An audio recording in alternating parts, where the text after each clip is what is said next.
નમસ્કાર, આપ જોયા છો મંતવ્ય ન્યૂઝ બ્રેકફાસ્ટ ન્યૂઝ સાથે હું છું જાગૃતિ। બુલેટિનમાં સૌપ્રથમ વાત કરીએ મ્યુકોરમાઇકોસિસને લઈને મચેલી ધાંધલ ધમાલ વિશે। મહત્વના સમાચાર રાજકોટથી। રાજકોટમાં મ્યુકોરમાઇકોસિસના કેસમાં હવે વધારો થતો જોવા મળી રહ્યો છે। કોરોના બાદ હવે રાજકોટમાં મ્યુકોરમાઇકોસિસના 680 દર્દી નોંધાયા છે। સિવિલ હોસ્પિટલમાં 250 દર્દીઓની સર્જરી થઈ ચૂકી છે। 350 દર્દીઓ છેલ્લા 10 દિવસથી સર્જરીની રાહમાં બેઠા છે। 400 કરતા પણ વધુ દર્દીઓને આંખમાં અસર જોવા મળી છે। સમગ્ર મામલે વધુ જાણકારી આપી રહ્યા છે રાજકોટથી સંવાદદાતા ધ્રુવ। મ્યુકોરમાઇકોસિસને લઈને હવે રાજકોટમાં કેસમાં ધરખમ વધારો જોવા મળી રહ્યો છે। પહેલા કોરોનાનો કહેર અને હવે મ્યુકોરમાઇકોસિસની આ વધતી દહેશત। જી જાગૃતિ, જે રીતે વાત કરવામાં આવે તો રાજકોટની વાત, હાલ રાજકોટ અત્યારે ધીમે ધીમે મ્યુકોરમાઇકોસિસમાં કેસીસમાં વધારો થઈ રહ્યો છે। રાજકોટમાં ખાસ કરીને જો વાત કરીએ તો રાજકોટમાં રોજની 17 થી 18 જેટલી સર્જરી થઈ રહી છે। રાજકોટ સિવિલ હોસ્પિટલમાં હાલ અત્યારે 680 જેટલા જે દર્દીઓ છે તે દાખલ છે। મહત્વની બાબત એ છે કે તેવી જ રીતે ક્યાંક ને ક્યાંક ખાનગી હોસ્પિટલમાં પણ 500 થી વધુ દર્દીઓ છે તે દાખલ છે। સ્પષ્ટપણે એક બાજુ સિવિલ દાવો કરી રહી છે કે ઇન્જેક્શનની અછત છે તે નથી, પણ લોકોનું એવું કહેવું છે કે ઇન્જેક્શનની જે અછત છે તે ક્યાંક ને ક્યાંક સામે આવી રહી છે। સર્જરીની વાત કરીએ તો સર્જરીમાં પણ અત્યારે એક મોડું છે। સ્પષ્ટપણે લોકોનું, ખાસ આપણી સાથે દર્દીઓના સગા છે, એમની સાથે વાત કરીશું। શું નામ છે આપનું? મારું નામ દયાબેન। મારા બાબાને 8-9 દિવસથી દાખલ કર્યો છે, પણ ઓપરેશન હજી આજકાલે કરે છે। કાલે પરમ દિવસનું 8 વાગ્યાનું 10 વાગ્યાનું પાણીને જમવાનું બધું બંધ હતું તે સવારે સાંજે 4 વાગ્યા સુધી કાંઈ આપ્યું નહીં। ઓપરેશન કે હવે નહીં થાય તમારે, તો આજે શું કારણ કીધું? એને ફંગસનું જ છે, નાકનું જ ઓપરેશન કરવાનું, ફંગસનું જ, પણ 2 વાર એવી રીતે થયું પણ એને ઓપરેશન ન થયું। હવે એમ કહે છે કે તમારા વાલમાં બીમારી છે, એટલે આંખ ને કાનના ડૉક્ટર ના પાડે છે કે નહીં થાય એમ, એની દવા ચાલુ છે ને અહીંયા આવ્યા પછી બહુ સગવડ મળતી નથી। હજી કાલે જ આ વોર્ડ ચાલુ થયો છે, પણ સગવડ હજી કાંઈ બહુ મળતી નથી। બીજા પણ દર્દીના સગા આપણી સાથે છે, એમની સાથે વાત કરીશું। શું નામ છે? કુંવરબેન। બેન, શું કહેશો, કઈ પ્રકારની સ્થિતિ છે? તમારું કોણ અહીંયા દાખલ છે? હાલો, મારી દીકરી દાખલ છે। મારી દીકરીને 2 આંખમાં ફૂગ આવી ગઈ છે અને અમે 15 દિવસ દાખલ છે। 4 દિવસ અમને કોરોનામાં રાખ્યા હતા। પછી એમ કહે છે કે હવે તમને બહુ ફૂગ વધી ગઈ છે, હવે અમારાથી ઓપરેશન નહીં થાય, તમારાથી બનતી સેવા કરો એવું। પણ ક્યાંક દર્દીના સગા છે તેઓ અત્યારે નિરાધાર બન્યા છે અને ડોક્ટરનું એવું કહેવું છે કે જે ફૂગ જો વધી જતી હોય તો ત્યારે તેની સારવારમાં પણ વધુ સમય લાગે છે। પણ હાલ સિવિલ હોસ્પિટલની વાત કરીએ તો અત્યારે એક દયનીય પરિસ્થિતિ પણ સામે આવી રહી છે। રાજકોટમાં અનેક મ્યુકોરમાઇકોસિસના કેસીસ અત્યારે વધી રહ્યા છે, ત્યારે હાલ કલેક્ટર તંત્ર પણ એક સુપરવિઝન કરી રહ્યું છે કે જે રીતે કેસ વધી રહ્યા છે, અમુક અંશે જો જોવા જાય તો રાજકોટમાં મ્યુકોરમાઇકોસિસના કેસ ઘટ્યા છે, પણ તેમ છતાંય દર્દી અને દર્દીના સગાવાળા છે તે ક્યાંક ને ક્યાંક અત્યારે અસહાય મહેસૂસ કરી રહ્યા છે। તંત્ર પાસેથી એક ગુહાર લગાડી રહ્યા છે કે આગામી સમયમાં તેમનો વારો આવી જાય સર્જરીમાં, કારણ કે મ્યુકોરમાઇકોસિસના જે કેસ આવે છે તે કેસ કોઈ પણ સંજોગોમાં તેને સાર્થક રીતે તેને સારવાર કરવી હોય તો તેના 21 થી 22 દિવસ સુધી તેની માવજત રાખવી જરૂરી છે। જી આભાર ધ્રુવ, તમામ જાણકારી બદલ। તો રાજકોટમાં કોરોનાના સંક્રમણના કેસ ઘટ્યા, પરંતુ હવે મુસીબતની બાબત એ છે કે મ્યુકોરમાઇકોસિસના કેસમાં સતત વધારો નોંધાઈ રહ્યો છે।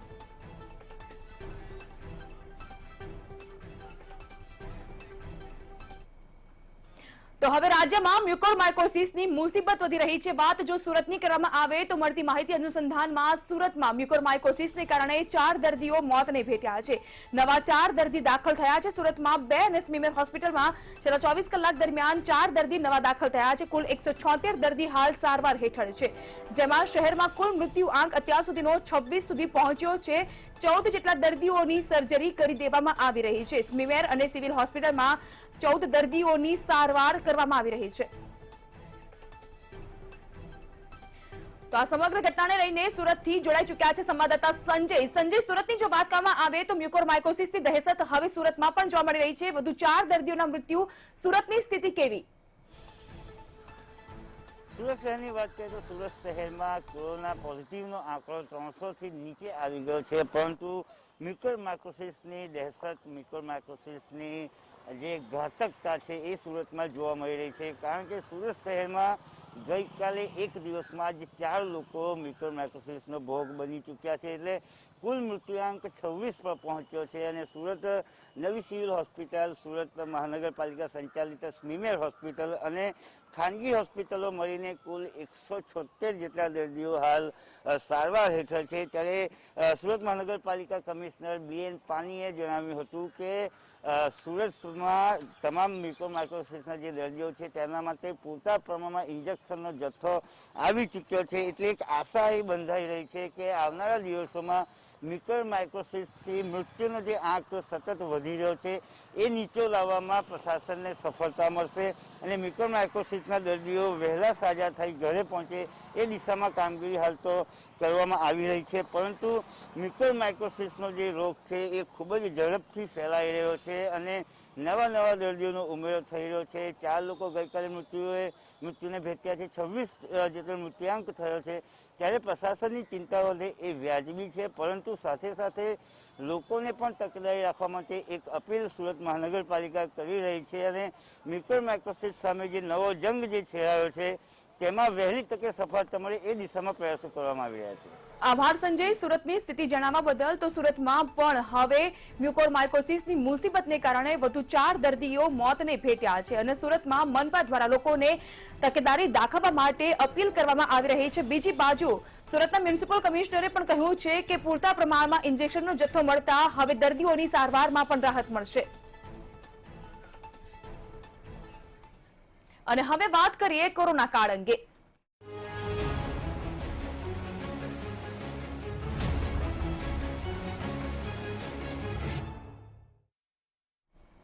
સૌપ્રથમ દેશની છેલ્લા 24 કલાક સમયગાળા દરમિયાનની સ્થિતિની જો વાત કરવામાં આવે તો સમગ્ર દેશમાં છેલ્લા 24 કલાક દરમિયાન કોરોનાના 1.79 લાખ નવા કેસ નોંધાયા છે.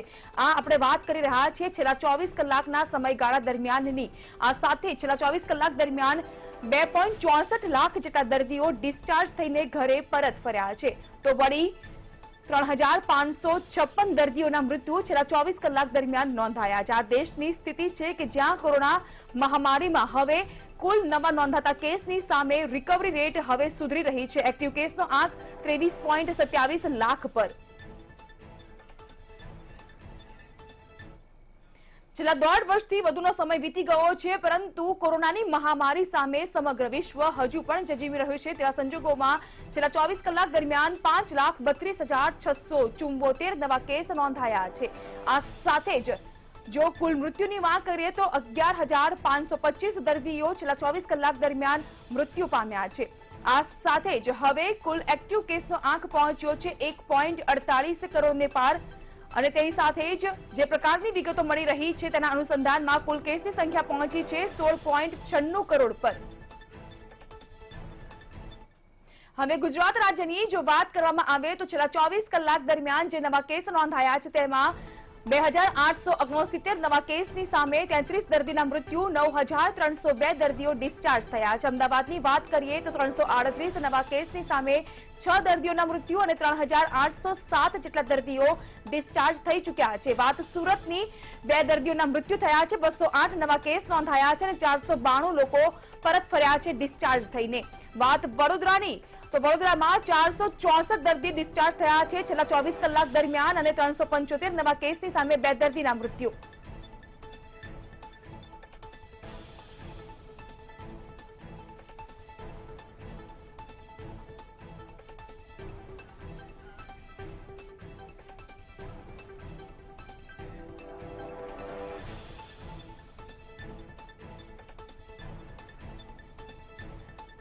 એટલે ગુજરાતમાં પણ કહી શકાય કે હવે નવા દર્દીઓની સંખ્યામાં નોંધપાત્ર ઘટાડો જોવા મળી રહ્યો છે અને તેની સરખામણીમાં હવે રિકવર થનારા દર્દીઓની સંખ્યામાં વધારો નોંધાઈ રહ્યો છે, જે સારા સમાચાર પણ કહી શકાય.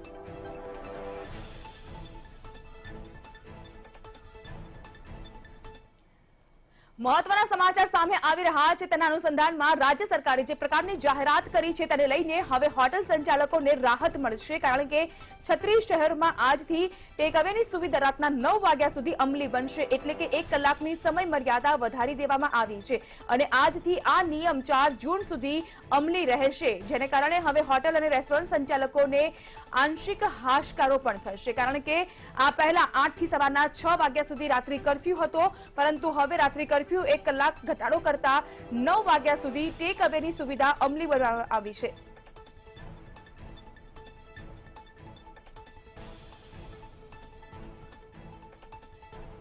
તો રાજ્ય સરકાર દ્વારા જે મહત્વની જાહેરાત કરવામાં આવી છે તેને લઈને હવે હોટલ અને રેસ્ટોરન્ટ સંચાલકોને પણ આંશિક રાહત મળશે અને તેઓના બિઝનેસને ટેકો મળશે. દેશભરમાં કોરોનાની મહામારીના સમયમાં મેડિકલ ફિલ્ડમાં આંધળી લૂંટ ચાલી રહી છે અને તેમાં પણ કોરોના અને મ્યુકોરમાઇકોસિસને લગતી દવાઓના બેફામ ભાવ વધારા અને જીએસટીને કારણે જનતાની હાલત કફોડી બની છે. લાચાર જનતાની મજબૂરીનો ફાયદો ઉઠાવીને ચાલી રહેલી પૈસાની લૂંટમાં કોણ છે જવાબદાર? આવો જોઈએ આ ખાસ અહેવાલ.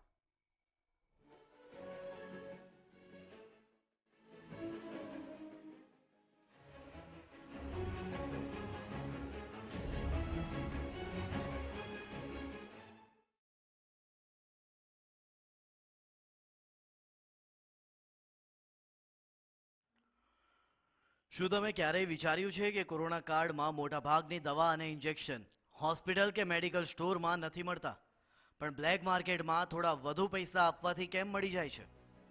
અને શા માટે રાતોરાત આ બધી દવા અને ઇન્જેક્શનના ભાવ આસમાને પહોંચી ગયા? આ બે સવાલનો જવાબ મેળવવાનો પ્રયાસ કર્યો મંતવ્ય ન્યૂઝે. હાલ કોરોના અને મ્યુકોરમાઇકોસિસની સારવારમાં વપરાતા દવા અને ઇન્જેક્શનના ભાવ 1.5 માસ પહેલા ખૂબ સામાન્ય હતા, પણ અચાનક માંગ વધી તો આ દવાઓ 5 થી 10 ગણા ભાવે વેચાવા લાગી. પણ આવું કેમ થયું? મંતવ્ય ન્યૂઝે જ્યારે આ ક્ષેત્રના નિષ્ણાંતો પાસે જાણવાનો પ્રયાસ કર્યો તો ખબર પડી કે વાસ્તવમાં આ બધો ખેલ ફાર્મા કંપનીઓએ શરૂ કર્યો છે. દવા બનાવતી ફાર્મા કંપનીઓ દવાની એમઆરપીમાં તોતિંગ વધારો કરે છે. દાખલા તરીકે કાલ સુધી જે દવાની એમઆરપી 100 રૂપિયા હતી તેના પર 500 કે 1000ની એમઆરપી લગાવી વેચવાનો વેપલો શરૂ કરાયો.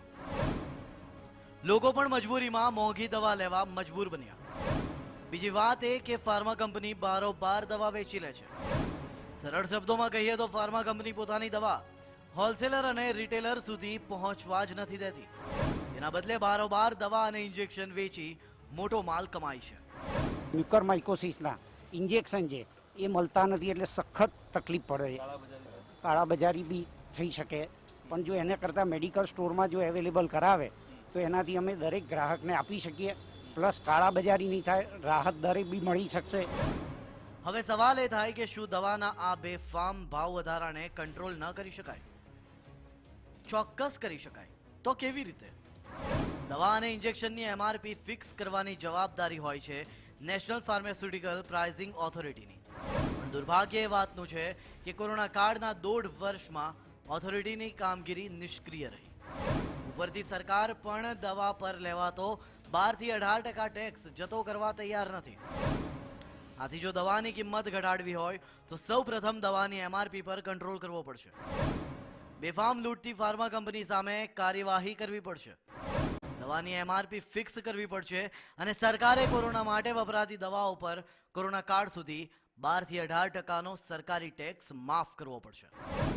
ફિલ્મ જગતમાં, ગુજરાતી ચલચિત્રોમાં જો કરમુક્ત વસ્તુ આપણે જો આપી શકતા હોઈએ તો આવી બધી વસ્તુ જે પ્રજાલક્ષી છે, સારવારલક્ષી છે, મેડિકલલક્ષી છે, તો આને કરમુક્ત કેમ ન કરી શકાય? કોરોનાની મહામારી અને મ્યુકોરમાઇકોસિસની મહામારીમાં વપરાતી દવાઓ અંગે જીએસટી બિલકુલ માફ કરી દે તો પ્રજાને કંઈક મોટી રાહત મળી શકે છે. એક આંકડા મુજબ ફાર્મા કંપનીઓ દવા પર 400 થી 1000%નો ગાળો રાખે છે. હવે તમે જ વિચારો કે આવી રીતે દવાના ભાવ વધે કે ન વધે? ડોક્ટર અને કેમિસ્ટની વાત જાણીને ચોક્કસથી ખ્યાલ આવી જાય છે કે ક્યાંક ને ક્યાંક જનતા અત્યારે પીસાઈ રહી છે. જનતા માટે અત્યારે એક તરફ કૂવો છે તો બીજી તરફ ખાઈ જેવી પરિસ્થિતિ છે. અને આ તમામની અંદર દવાના વધતા ભાવ અને કરના કારણે જનતા વધારે પરેશાન થઈ રહી છે. જો ચોક્કસથી સરકાર દ્વારા આ બાબતે ધ્યાન કેન્દ્રિત કરવામાં આવે અને કર નાબૂદ કરવામાં આવે તો જનતા માટે એક મોટી રાહત સાબિત થશે અને ક્યાંક ને ક્યાંક આ મહામારીમાં તેમને આ સંકટમાંથી ઉગારી શકાશે. કેમેરામેન નીતિન બગડા સાથે વિશાલ મહેતા, મંતવ્ય ન્યૂઝ, અમદાવાદ. અને હવે વાત તાઉતે સર્જેલી તારાજી વિશે.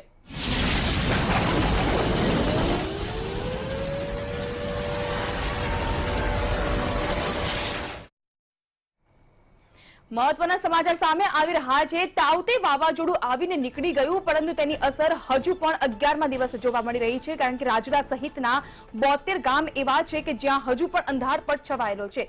જાફરાબાદના 42 ગામમાં લોકો હજુ પણ અંધારપટને કારણે મુશ્કેલીમાં. ગ્રામ્ય વિસ્તારમાં હજુ પણ અંધારપટને દૂર થતા અને વીજળી આવતા 10 દિવસ લાગી શકે છે. 10 દિવસ બાદ અહીં વીજળી લોકોને મળતી થશે.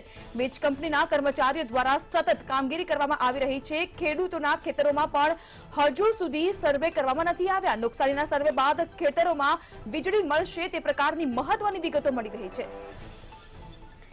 વધુ જાણકારી આપી રહ્યા છે સંવાદદાતા પરેશ પરમાર. પરેશ, 11 દિવસ થઈ ચૂક્યા છે અને હજુ પણ રાજુલા, જાફરાબાદના અનેક ગામ એવા છે કે જ્યાં સ્થાનિકો અંધારપટમાં જીવી રહ્યા છે અને ખેતરોમાં પણ સર્વે ન થયો હોવાની વિગતો મળી રહી છે. શું છે અપડેટ? જી જાગૃતિ, 17મીએ જે તાઉતે નામનું જે વાવાઝોડાએ જે રાજુલા, જાફરાબાદ તેમજ દરિયાઈ જે કિનારા વિસ્તારોમાં જે તારાજીઓ સર્જી છે જેને લઈને આજે 11 દિવસ થયા છે. ત્યારે રાજુલા, જાફરાબાદ સિટી જે છે રાજુલા તેમજ તેમના ગ્રામ્ય વિસ્તારો છે જે 72 ગામ છે રાજુલાના અને જાફરાબાદના 42 ગામો છે. ત્યારે આજ દિન સુધી હજુ ત્યાંના જે સ્થાનિક લોકો છે તેમને કોઈ વીજળીનો હજી મળી નથી. ત્યારે જીવન જરૂરિયાત માની શકાય તેવી આ વીજળી છે અને વીજળીને લઈને લોકો ભારે મુશ્કેલી અને હાલાકીઓ ભોગવતા જણાઈ રહ્યા છે. ત્યારે જે વીજળી છે, વીજળી લોકોને અત્યારે કોઈ પણ ખાના ખરાબી જે થઈ છે ત્યારે જીવન જરૂરિયાત જે વસ્તુઓ છે તેના માટે પણ વીજળી ઉપયોગી હોય છે.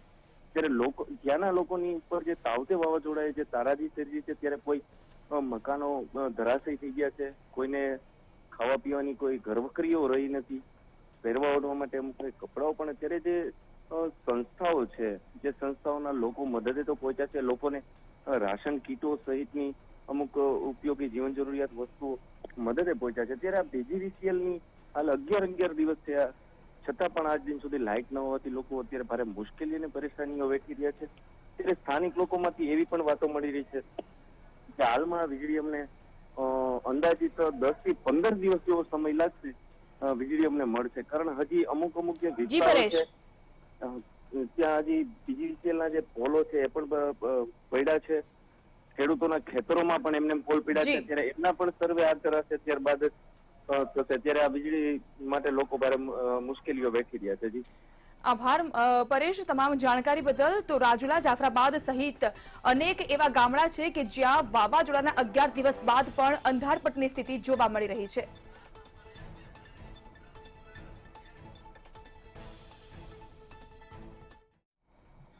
તો તાઉતે વાવાઝોડાને કારણે જે પ્રકારની સ્થિતિ સામે આવી રહી છે તેને લઈને કેન્દ્રની એક ટીમ આવી પહોંચી છે સૌરાષ્ટ્રની મુલાકાતે. આજે મુલાકાતનો બીજો દિવસ અને કેન્દ્રની ટીમના 7 જેટલા અધિકારીઓ હવે અસરગ્રસ્ત વિસ્તારોની મુલાકાત લેશે. આ સાથે જ અમરેલી, ગીર સોમનાથ, ઉના અને દીવ પંથકમાં સર્વે હાથ ધરવામાં આવશે.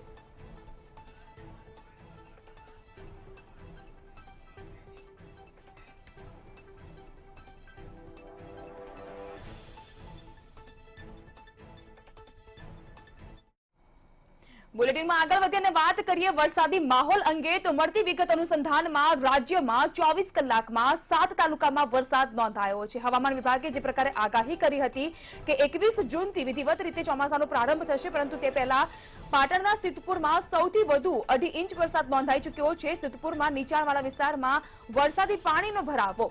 મહેસાણા, ઊંઝા, વિસનગરમાં પણ ગત મોડી રાત્રે વરસાદ નોંધાયો હતો. હિંમતનગર, ઉમરગામ, વિજયનગરમાં પણ આંશિક વરસાદ વરસતા હવે લોકોને બફારાથી આંશિક રાહત મળી છે અને ઠંડકનો અહેસાસ થઈ રહ્યો છે. પરંતુ ગત રોજ જે પ્રકારે વાતાવરણમાં પલટો જોવા મળ્યો તેને અનુસંધાનમાં રાજ્યના 24 કલાકમાં 7 એવા તાલુકા છે કે જ્યાં વરસાદ નોંધાયો અને તેમાં પણ સૌથી વધુ પાટણના સિદ્ધપુરમાં 2.5 ઇંચ વરસાદ ખાબક્યો.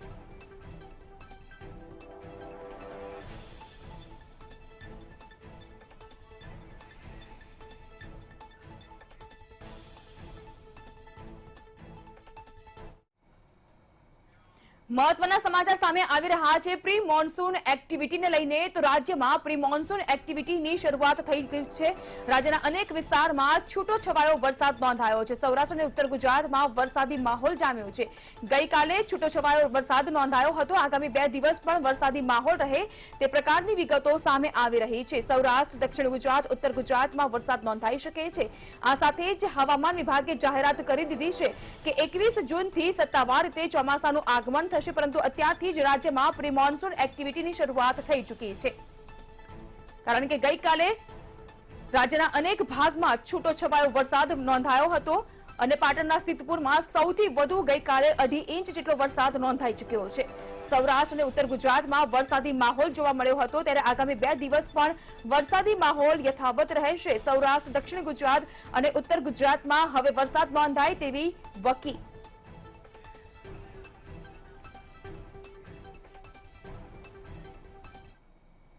અરવલ્લીથી મહત્વના સમાચાર સામે આવી રહ્યા છે. અરવલ્લી જિલ્લામાં વાતાવરણમાં પલટો જોવા મળી રહ્યો છે. ધનસુરા બાયડ પંથકમાં વાદળછાયું વાતાવરણ નોંધાયું છે. કાળા ડિબાંગ વાદળો ઘેરાઈ આવ્યા છે અને હવે વરસાદની આગાહીને પગલે અહીંના ખેડૂતોની ચિંતામાં વધારો થયો છે.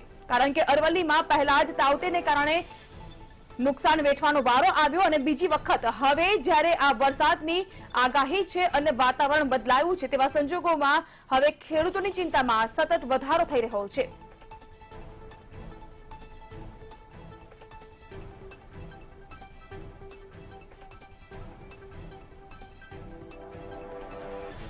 તો અરવલ્લીના આ દ્રશ્યો આપ જોઈ રહ્યા છો. વાદળછાયું વાતાવરણ, કાળા ડિબાંગો અને વાદળોની વચ્ચે હવે વરસાદની વકીને લઈને અહીંના સ્થાનિકો અને ખાસ કરીને ખેડૂતોમાં ચિંતા વ્યાપી ગઈ છે પોતાના પાકને લઈને.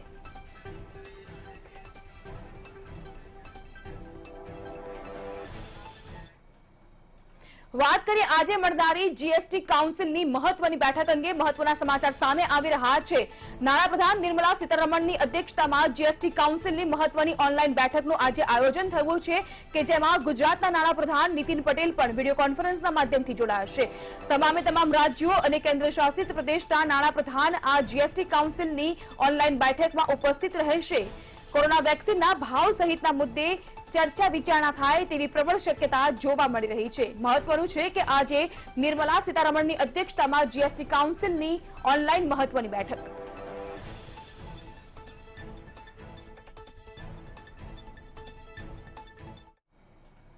સુરતથી વધુ મહત્વના સમાચાર સામે આવી રહ્યા છે. જે પ્રકારની વિગતો હાથ લાગી રહી છે તેના અનુસંધાનમાં સુરતમાં સુમૂલ ડેરીના દૂધનું વેચાણ ઘટ્યું છે. વેચાણમાં 300 કરોડનો ફટકો જોવા મળી રહ્યો છે. વર્ષે 300 કરોડ રૂપિયાનું વેચાણ ઘટ્યું છે. મોટી સંખ્યામાં લોકો વતન ગયા બાદ પરત ફર્યા ન હોવાથી આ ઘટાડો થયો હોય તેવું અનુમાન દેખાઈ રહ્યું છે. દૂધની બનાવટની આઇટમનું વેચાણ પણ હવે ઘટતું જોવા મળી રહ્યું છે. આઈસ્ક્રીમ, શ્રીખંડ જેવી મીઠાઈનું જે વેચાણ છે એ વેચાણમાં પણ ઘટાડો નોંધાયો છે.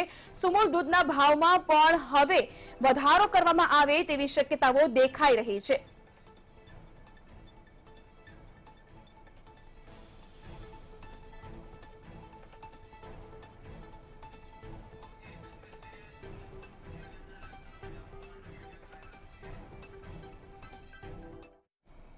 સુરતથી જ વધુ મહત્વના સમાચાર સામે આવી રહ્યા છે કે જ્યાં બુટલેગરના લગ્ન પ્રસંગમાં જમણવારનો વિડીયો સામે આવ્યો છે. જે પ્રકારની વિગતો મળી રહી છે તેના અનુસંધાનમાં પાંડેસરા વિસ્તારનો આ વિડીયો સામે આવ્યો છે. દુડી ગામના લગ્નમાં જમણવારનો વિડીયો છે કે જે હાલ વાયરલ થઈ રહ્યો છે. પોલીસે આયોજક સામે હવે કાર્યવાહી કરવાની વાત ભીડી છે.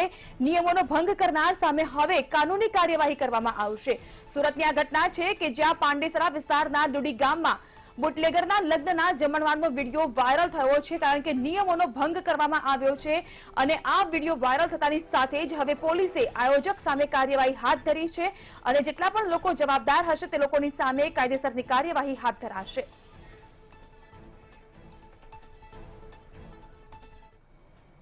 તો બ્રેકફાસ્ટ ન્યૂઝમાં આજે બસ આટલું જ. અને વધુ સમાચાર માટે આપ જોતા રહો મંતવ્ય ન્યૂઝ અને આપ લોગિન પણ કરી શકો છો www.mantavynews.com પર. નમસ્કાર.